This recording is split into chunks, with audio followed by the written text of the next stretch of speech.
travel ban on, putting travel limitations have been the right thing to slow this down, to develop diagnostics. So, Senator, pardon me, you thought the government was prepared, yet shortly after that tweet that I just noted, you sold over $1 million in stocks in your own personal portfolio before the market went down. Were you trading on inside information about what was coming?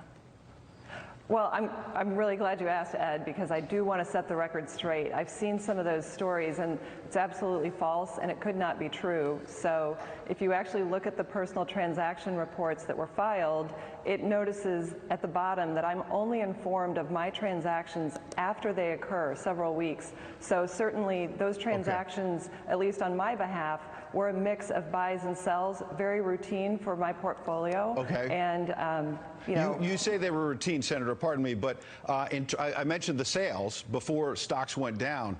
They also purchased your third-party advisors, Sitnix, as I understand, which is a teleconferencing company. With workers displaced now, given the crisis, teleconferencing companies are doing quite well. Who are these third-party advisors? They seem to have a pretty good idea about where the market was headed. Well, certainly I'm not involved in the decisions around buying and selling. There's a range of different decisions made every day with regard to my savings and 401k portfolios that I'm not involved in.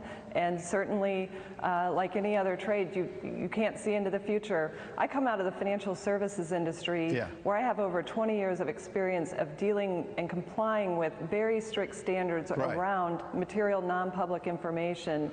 I'm the only chartered financial analyst in the Senate, and I completely understand these rules and have adhered to the letter and the spirit of these ethics Senator, rules. you mentioned your background. Your husband, as I understand, is the CEO of the company that owns the New York Stock Exchange. Is there a conflict here, since there were purchases that suggest that you've done well with some stocks, like the teleconferencing that I mentioned, while we have Americans across the country who have seen their 401ks plummet?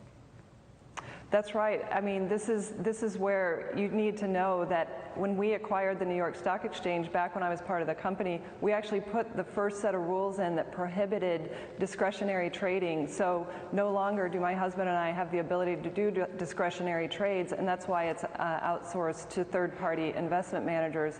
And that's